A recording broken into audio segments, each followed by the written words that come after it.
Yep. Lou, it's Pittsburgh Pat here with Ryan Doyle of the Verdigree Table. How are you, Ryan? Good morning. How you feeling, Pat? Everything's pretty good. We had a great D&D session last night, which we're going to tell you all about. That's what we do on Wednesday mornings, and we I post usually later in the day. And Ryan's going to post this one tomorrow, I think, on his channel as well. So you can catch it there. So check out both of our D&D channels. There's a lot of good content there.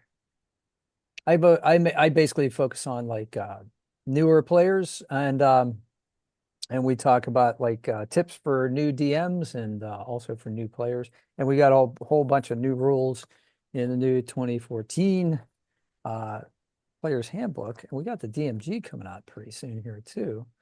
Which I'm excited for. I'm looking forward Yeah. to getting the DMG in my hands because And we just hit level 5 too. I want those Bastion rolls. yeah, that's right. So Bastions kick in at level 5, so that's gonna be fun. And Bastions are hideouts or like lairs or your house, your apartment, like your, you know, Hall of Justice, if you're superheroes, whatever, headquarters, the Laura Croft Mansion. Uh, I started watching that, the new Laura Croft Tomb Raider animated. Hmm. Haven't quite caught on yet, but it was okay so far. And Ryan's got a book right over his shoulder there that he just published and it's doing well. And the link's in the video here. So check that out. That's like a great way to, I was using it last night to do some resourcing, figure out some motivations for my character, things that my character might want to do next, things that he might want to acquire, and also possibly allies, organizations that he may have had. It's great for backstories. It's great for character ideas, that sort of thing. And it's physical now. There's print copies. They've been arriving all over at least all over the country. It does ship international, but I haven't gotten anybody out of the States yet get one, but a whole wave arrived this week. It's been cool to get pictures from all over the place. People pumped to actually have the physical thing in their hands. But yeah, character backstories, whether session zero or down the road, you want to flesh a character out. It's also got a lot for the dungeon master side of things, factions and monsters and magic items and plot hooks, locations, NPCs, all sorts of cool stuff. So yeah. And you can get it immediately as a PDF. And we actually, Mhm. did a bunch of videos where you have D&D YouTube creators get on board and create characters. So there's a whole playlist of those videos. Those are a lot of fun to watch. Yeah, and there's some more on the way. It's a cool excuse to sit down with awesome creative people. You've been on there. Mhm. We had a lot of fun, Mhm. and yeah, I mean it's basically a mini game in and of itself. It's very Mhm. cool to see how creative minds work together with a little prompting. I always really enjoy the process, and I mean, everyone tells me they enjoy it. They're Well, on my show, but character creation is a big deal in D&D. That's something that people really, and it's as it's outlined in the player's handbook. I think the 2024 version of the book is easier than the 2014 version, but I'm not going to say it's easy because I made a video, and it's like 27 minutes long, and it's not it's the basic, like the first 6 7 steps in making a create character using the new book.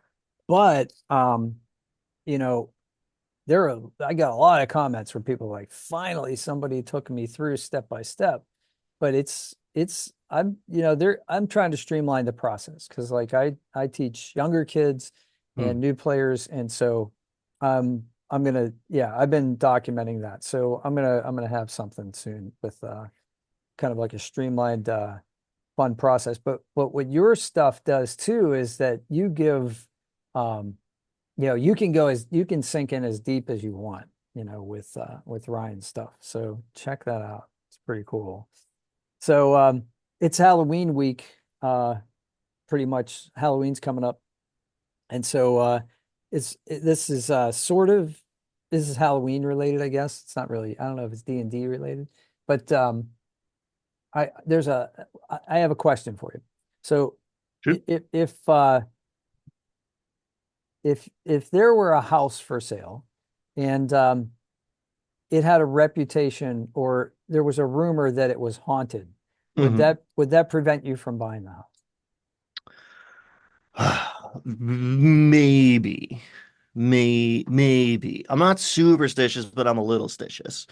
Um, That's I, awesome.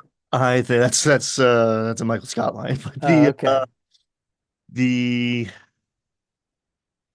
I feel vibes. I've definitely walked in, like even house hunting for this house. Like we walked into a place and was like, this place feels bad. This place has got weird energy. Yeah, So yeah, I don't know if I believe in like ghosts as far as conscious entities, some afterlife contingent thing, whatever. But like I do believe in echoes and like stains, right? Like if I drop this coffee on the rug, it's gonna leave an impression. And like maybe eventually you could clean it out, but it's always gonna be a little discolored, a little sticky. There's always gonna be something a little off about it.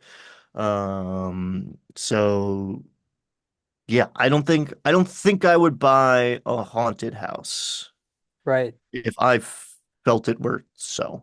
Well, see, Do you? just the suggestion of it, I think, would throw me off. So there's a house that I pass, it's really close to it's not like a neighbor, but it's in the neighborhood. And I pass it. And when I was looking for this house, my friend who's a real estate agent, we were looking at all kinds of stuff in this area, and she said, "Oh, not that one." And I said, Hmm. "Why?" She said, "It's haunted." And I said, "Oh." And then I asked her about it later, and she doesn't seem to remember saying that. But the fact that it's in my mind, so that house is for sale now. And that's the reason I say that, because over the years, I've watched the for sale signs go up in that house's, front lawn several times. And I don't know how many times, but because of that suggestion so many years ago, it seems like it's more often than, to me, it appears that it's more often than maybe other houses. That may or may not be the case. That may just be because that idea has been planted in my head. But, I'm thinking to myself, if I had bought that house, would I have manufactured, like every time you hear a noise, like I hear, noises I have a whole old house. So like this thing settles, like, and if there's a windstorm, you can hear it creak. But I don't attribute that to anything. If I lived in that house, would I attribute that to something supernatural? It's just kind of funny, I thought. Yeah, it's very easy to like, oh, it's confirmation bias. Oh, it's the placebo effect. Oh, Right. it's just in your head. Yeah, and so is everything else, right? Like that's still that doesn't mean it's not happening. It just means we don't quite understand the mechanism of it and we have a label that we can stop thinking about it. But like it doesn't matter if your house is haunted or not, really, if you're convinced that it is, Right. that is sufficient to, I don't know, affect your mood and your appetite and your sleep patterns, I'm sure, right? Like it would still make an impact, whether or not ghosts or real, right? Or there's some sort of weird, uh, I don't know, Physical effects. electromagnetic Yeah. disturbance that makes you feel off because of the way that wind hits the hillside and it creates tones that you can't quite hear, but you feel, or there's like Power whatever, lines nearby. power lines or Yeah. like I power mean, lines underneath or water underneath or like freaking, sure. we're in Pittsburgh. Maybe there's a mine 300, 400, 500 feet below you. And it's like, it's not ghosts, it's carbon monoxide. Oh, Yeah. okay, cool. I still don't Yeah. want to live here. Radon or something. Yeah. Yeah. Yeah, that's interesting. There isn't, I mean, we're running right now in D&D, you're running Ghosts of Saltmarsh, so Mm. ghosts in the title. So like that made me think, but there's a story I'd like to tell about this house. I bought a used pool table from a pool table place a long time ago. Very reputable seller, but it was obviously not brand new because I can't afford that. So I bought the used one, and I was really intent on learning how to shoot pool. Anyway, it was they set it up in the basement. I put a cover on it, and the cover was like is like just a thin plastic sheet with like maybe half dollar size like weights on the corners, right? So uh I we bought it in the summertime. Around fall, I went down to do laundry one day and I was like, this is odd. The cover was on the floor. And I was like, I know I put the cover back on. I always put the cover back on. So I put the cover back on, I go upstairs, and then I come back down to do laundry again to like switch the clothes to the dryer, and it's on the floor again, the cover. And it's and I'm thinking, so the story behind the pool table that I bought, these guys told me at the store. I said, yeah, it was we got that one real cheap. It came from a funeral home. And I was like, oh, and I didn't think anything about it. And then once I saw the cover on the floor twice, I was thinking, funeral home? Did they lay out bodies on this thing? Like what, like what did they multitask this thing? Like what's going on here? And just then the furnace kicked on Oh, sure. and there was a vent and it caught and I could see where the air got caught under it and Mhm. and then it would eventually set up like this wavy rhythm effect and it would float off on the ground. But just for a moment, I considered the possibility that I had a haunted pool table. So, that's that level of suggestion, is interesting. That can be translated into DMing as well, right? So we talk about like how a little bit of suggestion lets the players' imaginations kind of like run wild. Mm. So, Hmm. so it's similar to like your book with the fleshing out of the backgrounds of characters. You can say like, a sentence that's like, I don't know what's a good one I used last night was something about a criminal background. They want to pull off the perfect job. It doesn't say anything about the job. That's left up to the player to elaborate on. So is it a casino job? Is it a bank job? Is it a find and replace? Is it a rescue from kidnapping? I mean, what's the job? So I just think it's amazing how much of what we do with Dungeons and Dragons is really the igniting of people's imaginations and letting them tell the story in their head. And writing the compendium really helped me focus in on that of like, what is the right level of detail? How can I like plant a seed that's like the smallest unit of information, inspiration that will expand into like the person on the receiving end's mind so that you will run with this, you will build connections around it. um and that has deeply affected my dungeon master style in the last year or so. Drew me towards Dolmenwood. Dolmenwood is a great example of that, Yeah, of just like the like three descriptive words. They're almost always adjectives, but like three or four good words is better than three or four paragraphs by a long shot. Same thing with rune descriptions, same thing with character descriptions, NPCs, whatever. sure. So I've been essentially doing less for a long time now, and it works. And now, especially last night, I'm getting better and better at being comfortable doing less because it feels like as the dungeon master, it's your job to fill the space, Right. drive the action, set the pace. Um, and from the other side, I want more player agency and control and involvement. And I do let my players set the tone to a large degree. Hey, here's here's all of the kinds of D&D. Do you gravitate more towards combat or social, or like, all right, you're in town. Do we want to RP out a whole day's worth of shopping, or do we just want to like handle the bookkeeping between sessions and move on? Um, but the more I can surrender and like back off, the more the players eventually start to fill in that space. I think we saw a good amount of that last night. Yeah, well, you Um, had a different style of play last night. We had almost like not quite, but almost like a wargaming kind of set up. Mm. We storm this beach, where we land on this beach, and we find remnants of a battle there, and we find like some bleached bones, which suggests that they may be the corpses of like, raised undead skeletons. And as we're walking on the beach, we kind of like every hex on the map has a chance of, or maybe it already has been determined, um, whether or not like a party of skeletons are going to pop up at us. So we triggered one. We got five skeletons that like, came at us. And so, you know, that was fun trying to navigate the safe path, right? Using survival checks, using what else did we use?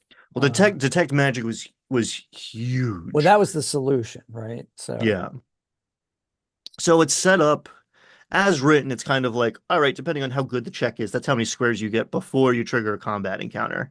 And that's okay. fun once, right? And there's escalation. But you're level 5.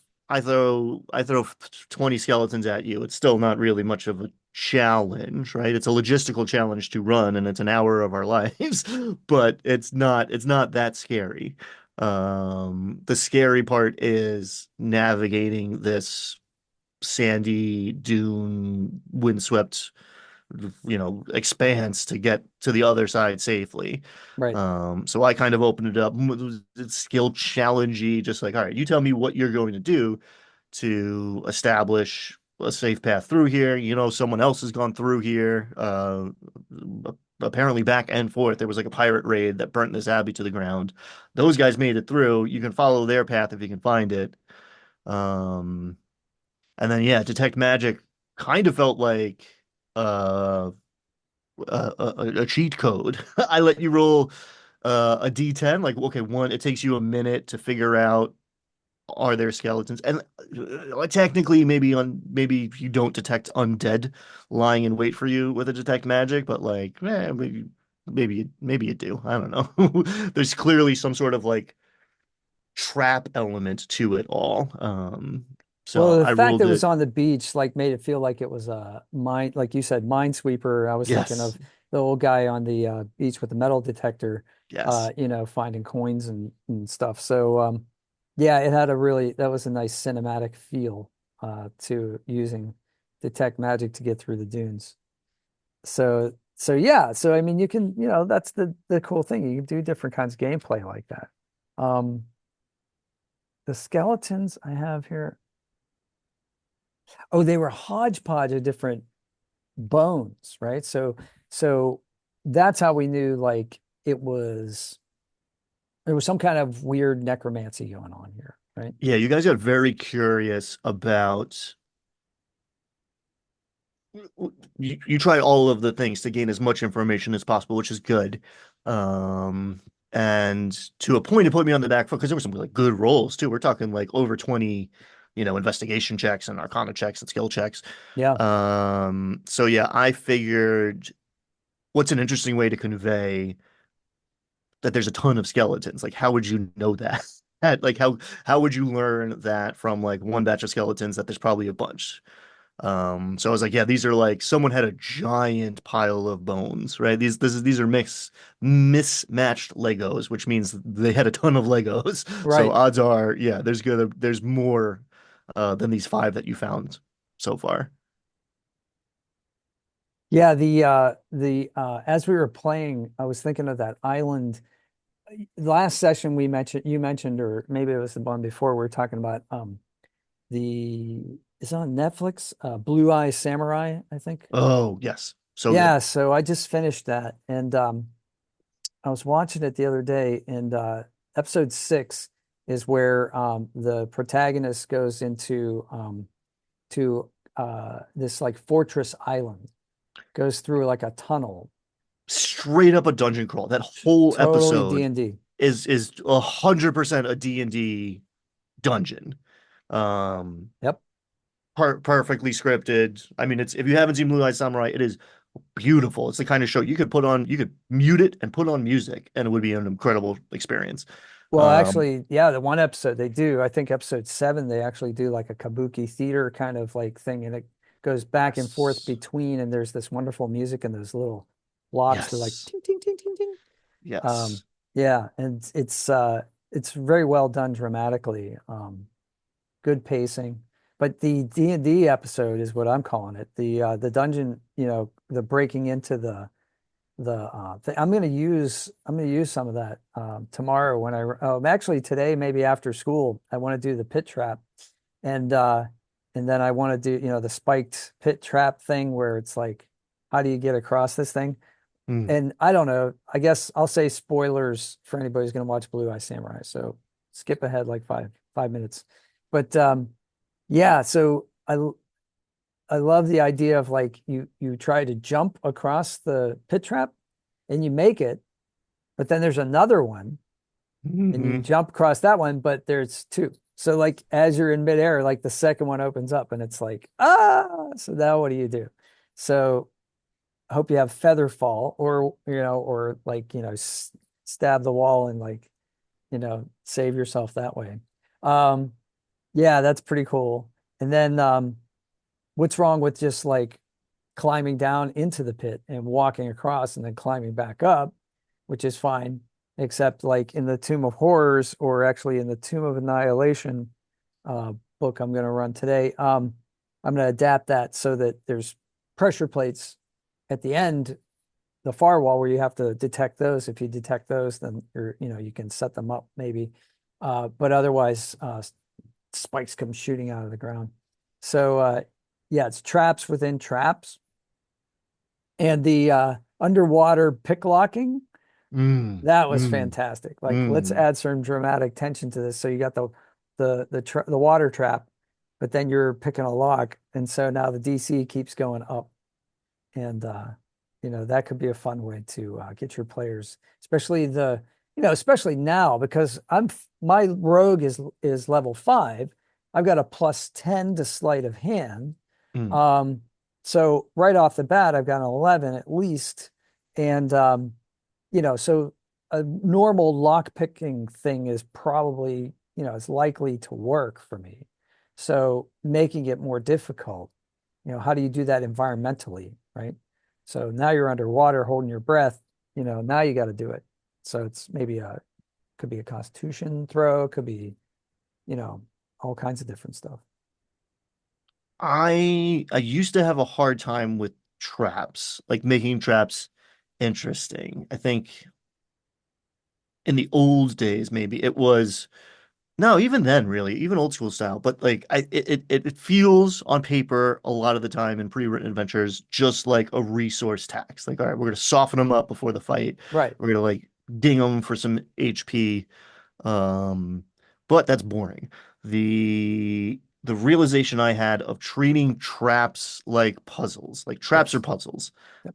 opened up the whole like I mean that's basically I ran that session like a puzzle, not a series of traps because like Mm. find your way through the maze through trial and error is boring pretty quickly, right? Like I'll do that. That's how we started, but that's not how we finished because a couple hours of that is like I don't know, pin the tail on the donkey. I don't know, it's a different game. But Yeah. the idea of like, okay, the point is not how many hit points are we going to lose in this. It's the interesting question is how do you solve it? Yes. And I don't come up with that answer out of I mean, like, I can't help but come up with some answers, but there's not a single solution. There's not like, oh, you got to do this to get through.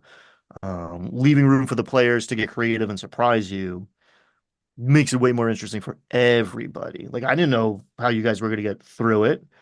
There's a voice in the back of my head last night being like, I hope this isn't boring or like I don't quite know how this is going to go, which produces like some Yeah. level of anxiety when you're feel responsible for entertaining everybody for 3 hours.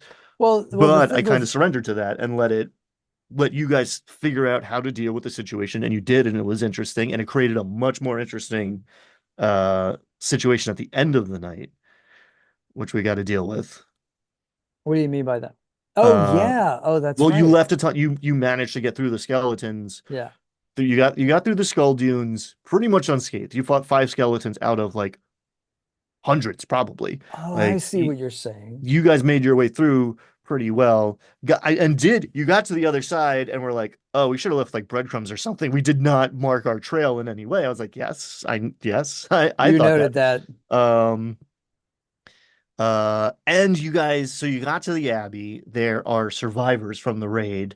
You have a paladin with a high religion and a he's not re no, he is redemption. Because he used to be part of like some evil cult. So like for backstory reasons, I gave him advantage on the checks, but he pretty quickly figured out like these dudes are evil. Yeah. They worship the shadow that fell. It's the shadow that falls, which is one of many names for this thing. So he figures out that they're evil. There's a lot of red. He gets lied to a lot and learns that he's been lied to a lot. I gave him a couple insight checks for free, Yeah. not for free, but like I called for some insight checks on his behalf. This guy was lying to him left and right. The like priest with like the emblem of his station on his chest. Um, and yeah, we initially you deceived some of like the biggest guard essentially. You had like run off into the sunset chasing after pirates that weren't there. And then you got to the boss guy and convinced him to like come with you. But you were deceived and he raised the All army the of rest of the skeletons. skeletons. So Yeah. what you're saying is there was a link between the number of skeletons we fought or didn't fight and how big that final boss was, because it was the summation of all the skeletons that were left. Pretty much. There Okay, was escalating, like if you kept triggering skeletons, eventually you would have triggered the whole of it. Um, got it. but instead he triggered the whole of it while he was there, and the gladiator, who I think you guys underestimated because it was literal waves of bones coming at you and some like juggernaut thing slowly making its way. They were And like like, this one human dude can't be that much of a threat, but he's got right. three attacks and like 140 hit points or something. Yeah, He's and he has this shield bash, so he knocks you down yes. prone, and then all of a sudden, like he's got advantage on his attacks with his, melee weapon. So that's brutal. People sleep on shove, and shove is better now. Yeah. So like, yeah, if I can knock you prone, now I have advantage. Now I'm much more likely to hit, let alone crit. Well, It's that's one of bad. the reasons I took you've been letting us change our characters between Hmm. sessions in order to modify our characters in between sessions in order to explore the new rules. And so I went from being like more of an assassin rogue into a arcane trickster rogue. And that's one of the reasons that I took Tasha's hideous laughter. If you can knock somebody prone, right, from a distance by telling them a joke, and plus I love the idea of like telling It's jokes. So good. yeah, especially really bad ones. And then they failed that wisdom save. Now they're prone. Now the paladin can run in there, do his dirty work. Um, you know, it's so much more fun. We have a monk that likes to melee fight, so he gets in there, he gets to do his flurry of blows. Uh yeah, it's a good mechanic to be able to do, especially from a distance. Um, but yeah, the shield bash that with that gladiator, that was really rough. And we found out his motivation. You told us his motivation was that he wished he had died in glorious combat, and so now he's fighting, to the death, basically. So Yeah, he's got a big bandage on his head. He's kind of like embarrassed to have survived that last fight that yeah, they clearly lost. and we healed Um, him. you did heal him. So we had this whole idea that it was going to be a diplomatic solution. We went into the headquarters. We met with the de facto boss, and we said, "Okay, Saltmarsh wants you out of here." And he said, "Well, I'll go back and talk to your, superiors, and we'll negotiate something." And then he betrayed us on the way back. And you know, in retrospect, we should have known that was coming, but we didn't. We're not cold-blooded killers. We didn't just walk in there and slaughter everybody right off the bat. I had like this amazing lockpick roll, so we Mm. surreptitiously opened the door, got to see what was inside. There's three guards like hanging out there playing cards, and then Bertram's yells, "Hey, there's pirates out here!" And they run past me and smash the door into me like Wile E. Coyote up against the wall. Mhm. And yeah, that was an instance where two party members were not on the same page Oh, as to what the plan was. chaos. I Yeah. mean, chaos Yeah. ensued on the NPC slash enemy side and intra party. Yep. It's like, I do this. And it's like, wait, can I go? Do I want to do that? It's like, it happened. You You did did it. that. We're running with it. Yeah, Um, and the thing is, it's fun. There's different motivations going on both sides in both parties. So we had different, we thought originally we were going to stealth in, and then that turns out not to be the case. And then the paladin comes in and lays down like this beautiful what's the ability that he had? his channel divinity, Something it's about peace, aura. I think it's aura. Yeah, aura of peace or the aura of peacemaker or peace. something like that. But Yeah, he's yeah. got, I mean, it does a couple things, but he has essentially a persuasion boost, and he's already got Gotcha. it. +5 for persuasion. And That's he's right. got a crazy charisma score because he's a paladin and he's got persuasion. Um, so yeah, I say this a lot, but I think I tend to allow more meta than most, or at least some dungeon Mm. masters. I'm Mm. comfortable with that because I am analytically minded, especially when it's a new system or whatever. I like to like dig into like whatever the tinkery side of things, the rule system side of Yeah. things. How does Is it this work? serving the game or not? Like I have those above table conversations more readily than a lot of dungeon masters. But that doesn't mean that I won't lean on the gas sometimes, if not often, to kind of simulate the fact that like, yeah, this is happening in a 6 second increment. You guys don't have 20 minutes to confer. So like that little bit of chaos happens. It would it makes sense that it's happening. It's actually serving the story. It's more realistic that this guy bursts in and decides to do something and on a whim does it and like now it's happening. It's like, well, okay, can we like talk about this? It's like you can to a degree, but like it's happened. This is what they're doing in response to that. The world is in motion. You are responding to it in real time. And at Um one point, you had to kind of lay down the law of like, okay, three of the party members are out here with this dissident member of the cultists, right?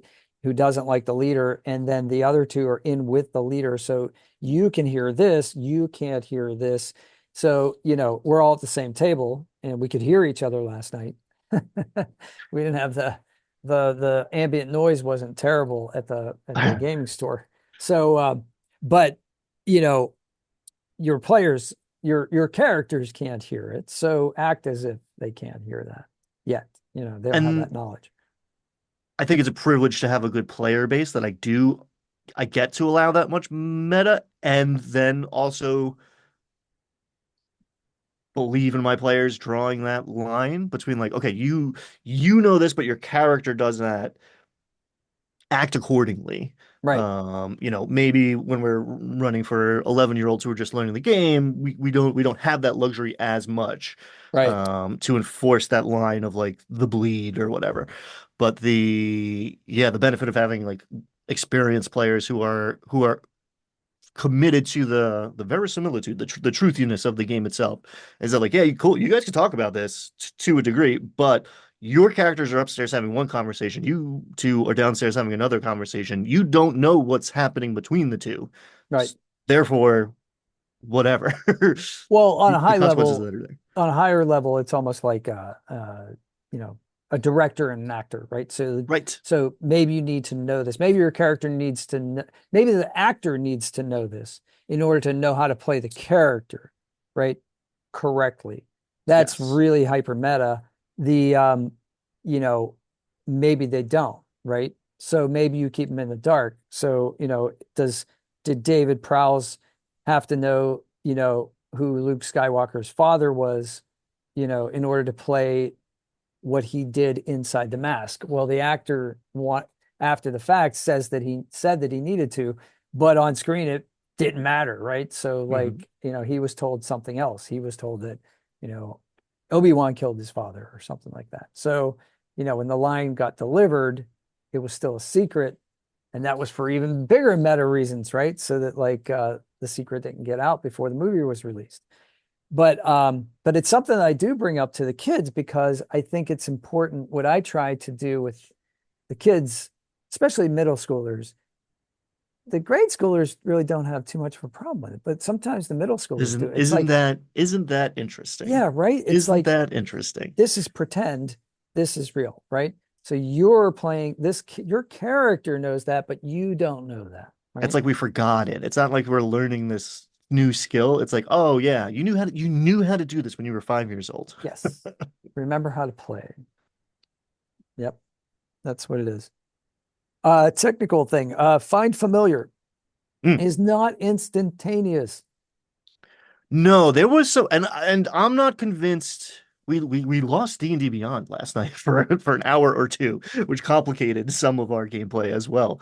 But Yeah, there was the a Wi-Fi issue in the store or something. I'm not there was sure. no, well, I think it was D&D Beyond because Oh, it we pulled was up some D&D other Beyond. That's we right. were getting other sites. Yeah. Um And I'm we glad are I printed dealing out my we so character. the great thing about buying it from the friendly local game shop beyond supporting the friendly local game shop is we got these sweet collector edition covers. I really love this PHB, but Yeah, it's nice cover. some stuff in it might not be so accurate. So there's a question of what's on the screen versus what's on the in the book doesn't necessarily match. So Find Familiar takes an hour to cast. You can cast it as a ritual, which means it takes 110 minutes, or no, which means it takes 70 minutes. It takes an hour and 10 minutes. Um, which in most 5e situations, there's no difference between 60 minutes and 70 minutes. You can bamf it in and out of existence once you have summoned the familiar as an instant. Um, Wait, in and out? yeah, you can make it disappear. Huh. If you've summoned it, you can And reappear. I don't know the language now. Okay. I'm very hesitant to like say stuff without having it in front of me these days. But I don't know if it's a pocket dimension or whatever, but it bamfs in and out of existence. You can summon it back to you. You can like send it home.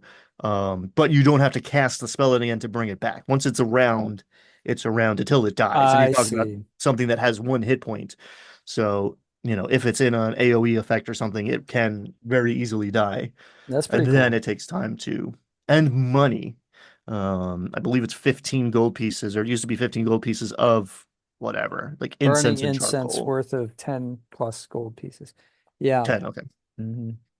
Well, it says 10 plus, so I don't know if that means depending on what you I don't know what that 10 means. plus. Oh, Yeah, huh. it does. It says 10 plus gold pieces. Huh. I don't I don't know how to interpret that. The first thing I thought of is different familiar forms may cost more. I don't know. Can we upcast Find Familiar now? That's kind of exciting. One familiar only. Yeah, I don't know. Uh, yeah, but the other thing about find familiar that's interesting is that in order to tell it to do something, right, that's a bonus action. So That's how like things like that work. That's how companions work. yeah, so there were times when Mike the druid summoned his owl, but the owl didn't do anything in combat because Mike wanted to use his bonus actions for other things. So that's also something to think about, you know? Yeah, and there's this classic loop of like, especially with an owl has flyby, so it has fly of like 50 feet, 60 feet, and it doesn't draw attacks of opportunity when it leaves melee. So you can have the owl swoop in and take the help action. So like it can't attack, but it can like You can it's distract harrying in or my mind, yeah. yeah, or it's Which just gives you harassing. advantage, which I Hmm. mean for a rogue is pretty dope. It Hmm. gives you advantage, which triggers your sneak attack. And then that thing can fly away before this guy can swat it out of the sky. But Yeah, it's you a can't do really that. You can't do that for free, or else basically you're getting two characters for the that's price of a one. that's a really good point. So like, rogues, you you have steady aim. So Mm. if you're shooting a ranged weapon, and I was using that last night, that gives you advantage. If there's a player within 5 feet in melee combat with your adversary, that gives you advantage. And now with find familiar, right? Well, So that gives you sneak attack. it gives you sneak attack. That does not Yeah. give you advantage. Oh, that's right. No, If you you get have your if you yeah, it gets confusing because if you have yeah, advantage, yeah. then you get to use Then sneak you get attack. sneak attack. if someone's in melee, you also get sneak attack. Right, right, But right, yeah, I right. mean, you use steady aim a lot. That's a new 2024 edition. That's good. Yeah, I If you mean, do, and it makes sense. Like there is some cost to it. Like if you don't move, right? It's instead of running 30 feet, you take a deep breath and line up your shot. Like it makes sense to me narratively as well. But yeah, it's mechanically it's good. yeah, it is because you get that double chance to get a crit. So now you're 1 in 10 chance to get a crit. And that's really huge. Yeah. So that happened a couple times. That happened once for me last night. But yeah, you end up turning the rogue into a ranged fighter at some points, and he's still effective. He's dealing heavy damage, and he needed it too because once he came in contact with the gladiator, got knocked down on the ground and came within 1 hit point of losing his life. So, and actually, we had an NPC who's down, and we're still rolling death saves for the NPC. This Mhm. brings up an interesting question. So, do you level up NPCs? I it's weird. So in fifth edition, and we'll see with this new DMG, but the way I understand it, there's still not there's not retainers in this edition. So in old school essentials, absolutely, because those were like essentially they're player characters in waiting because someone's gonna die, right? So if I thought that Oh, yeah, that's pretty much what it is. So yeah, they get it, and when you're not doing milestone, you're doing XP or gold for XP, however you're doing it, they are taking experience away from the main characters. They get a right. share. Usually they'll get the half share or a third share. You can negotiate in old school essentials, other systems it operates differently. Um, but here in this, I thought about it because he's been with you guys for a long time. Mhm. Um, but I do it's a little more maybe gamey than narrative, but I do like the idea of you like outgrowing his Mhm. usefulness. I agree. Yeah, Because otherwise, like if I treat it like a player character, then like one, it's adding complexity on top of complexity. So now you're running two, and like you're running them more than half of the time. So now you're running two characters yeah, that feels fundamentally imbalanced for the rest of the table. Like yep, how come you get two characters, yeah, but also your turn takes much longer. You're thinking about much because like we forget about them yes, often yes. because we've been handing him off situationally, so it's not always clear whose turn he goes on or Right, because whatever. he had a swim speed. So in the last session, we handed him off to Mike, whose druid had a wild shape that had a swim speed. So those two were together, accomplishing the goal of the mission, getting the treasure box. So yeah, I actually was rooting for him to go down because then I don't have to deal with it, and I don't have to deal with that character anymore.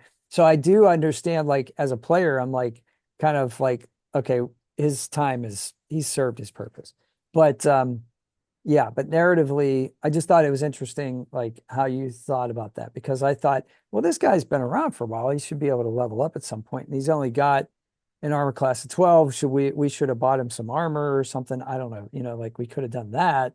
So, That I allow. That yeah, I will allow you to outfit an NPC. but now I it's really getting complicated because now you're like, you know, now he is a player character, because now you're buying stuff for him, and right. you Well, know, yeah, he's siphoned off a lot of golds. You guys have paid yeah, him quite well yeah, because he got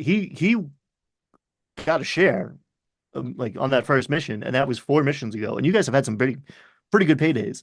I Um, mean, he came in handy in that first mission for sure. and there's an interesting it's like again, it's a little more old school of having a retainer or like a wizard, right? Like you would have to carry a character like a backpack through the dungeon because they could do certain things, but like this guy's wearing a robe and he's got 3 hit points and he casts one spell a day, but he knows a lot of things, right? So like there's a lot of Mm, utility to it, but it is it's an asset you have to protect more yeah, than a co-equal character in the party because he's built like a frontline fighter, but he's a CR1 creature essentially. So like he's been outmatched for a while, but he's got a swim speed. He speaks Aquan. He knows a lot of dude lives underwater, right? So he has access to a lot of information that you don't, which Right. has come up several times. But yeah, now he's still walking around with whatever he's got, 25 hit points. Um, some of the AoE things that happened last night were enough to drop him in one hit. Yeah. And then it becomes a question. And there was a moment, I don't know who, I forget who said it, but it's like, well, does he have all the gold on him that we have been giving him this whole time? I was like, Right. nope, no way. No, he sent that home a long time ago. Yeah. Um, I was like, so look on the bright side. If he dies, we get our gold back. you And you're said it. like, Okay. I ah, was like, and you're no, like, I'm no, no, he's been not sent it gonna let back you home to game his it. mom. Yeah. Also, Yeah. like just narratively, this guy's not walking around with like 6,000 gold pieces, right? No, That's encumbrance and also just bad street smarts. that's right. That's right. So one thing about the rogue, we were talking about the I would turn him into a ranged fighter with advantage. That steady aim kind of thing. Uh, he does not get sneak attack. He does not get sneak attack if he casts spells. Correct. Only finesse and ranged weapons. So Yep. that's important to know, right? So even in melee, it's only certain weapons. So he's not using a club and getting sneak attack with a club because that's not a finesse weapon. Um, yeah, and so if I went at one point I was going to cast Firebolt and it was like, no, you can't do that. Well, I mean you can do that, but you can't get sneak attack with it. So And we did the deep dive just because, again, I'm open to like being wrong, right? So like I know a lot of things. Some of those things are no longer true. I don't know which one is true still and what's which been one's not. modified? So Yeah, yeah, so so like okay, you're an arcane trickster. There's a chance they've changed that. So let's verify at the table the first time it comes up. The common wisdom is I make a calling, we look it up after the fact to keep the game moving. And I understand where that argument comes from, and if that suits you better, cool, do it. I'm not saying you're wrong, but in my personal experience, if it's a character ability, if it's something that's going to come up a lot, it's not some like weird edge case. right, Pause, look it up, get the answer verified, and now and now everyone at the table knows going forward what the deal is. We've all learned it better, right? It's cemented in our minds much more clearly, right, and now we can roll with it.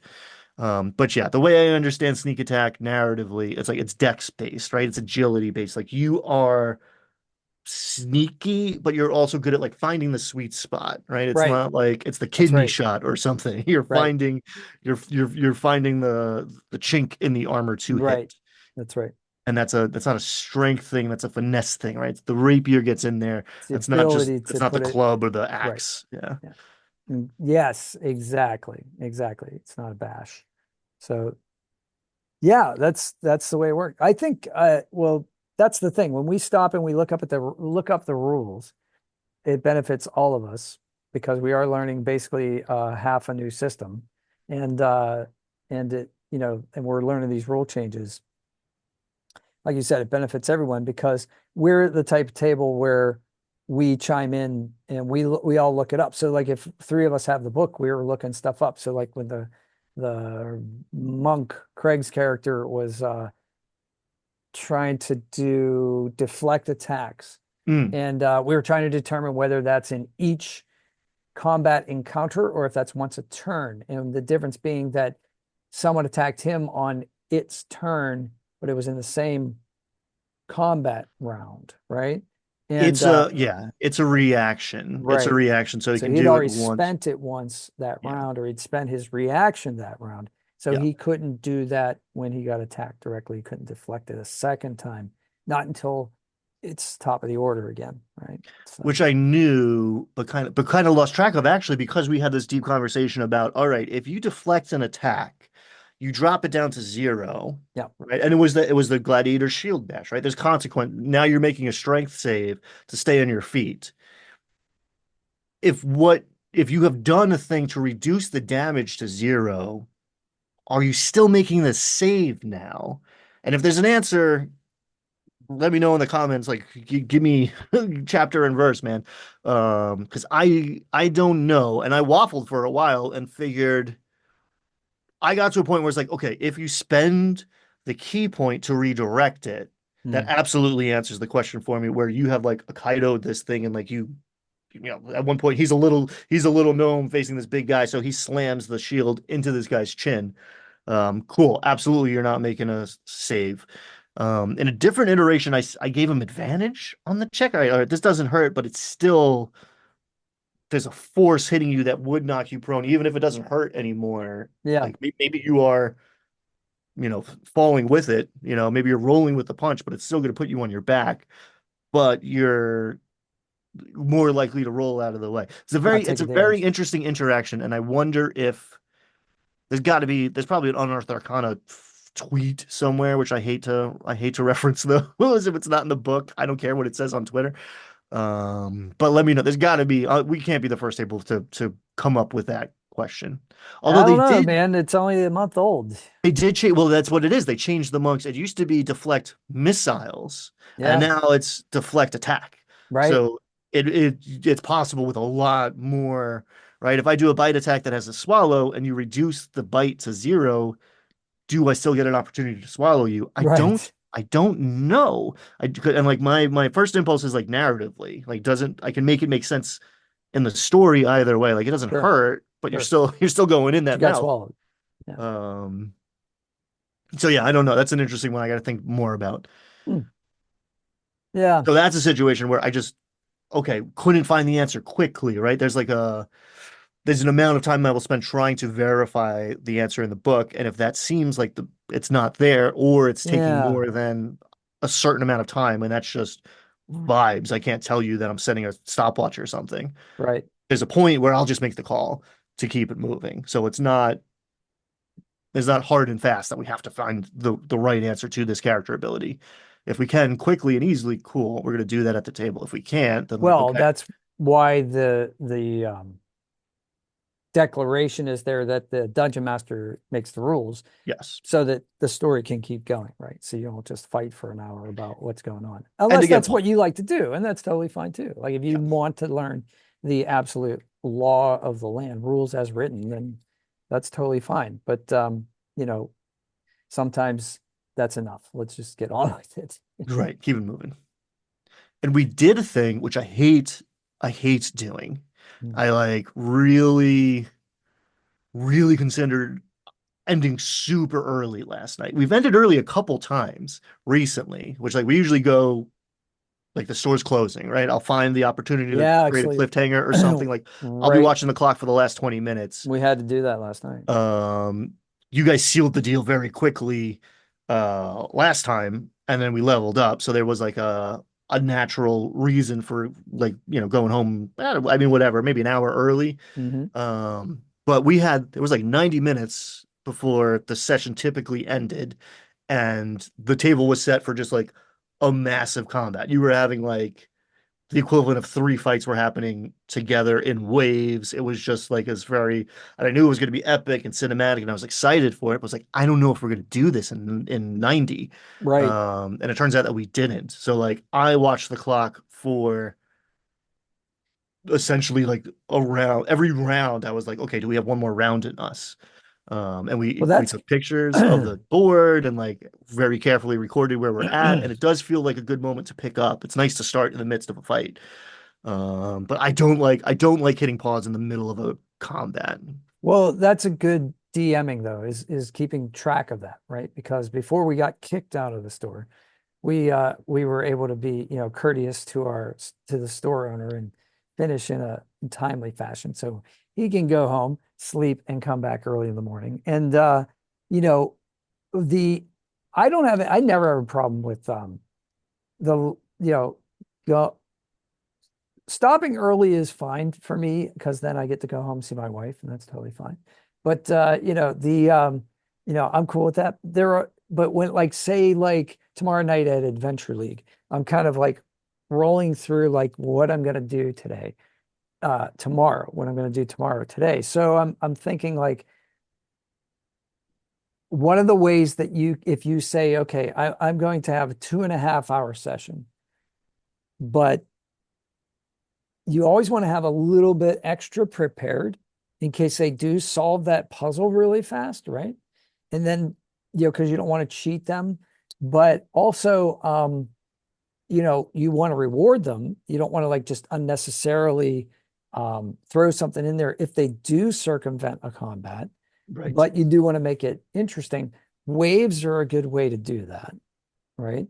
So you could have a 3 wave attack prepared, but if you're running short on time, you only get 2 waves. You can make the second wave stronger. There are ways to like kind of do that behind the scene as a DM. And you know, I'm running like basically like a Halloween party, so and an escape room. So that's what I'm thinking. It's going to be like you show up at this Halloween party, but somehow you get like trapdoored or interdimensionally like sent into this escape room you have to get out of. And Mm. that's the adventure. And then I was thinking about a flashback in there with like if somebody wants to tell me an epic like combat that they had, we could run that. But I'm not sure how I'm going to put that in there. Um, so it could be 2 or 3 things. But what I'll do is I'll do the social combat or the social aspect first, which is you're at the party, right? At the tavern. And I could do this a couple different ways. So depending on what you ordered to drink, it could like give you temporary hit points, or it could like take away maybe something. So it depends Mm. on. I like throwing a random element of that in there without the players knowing it, you know.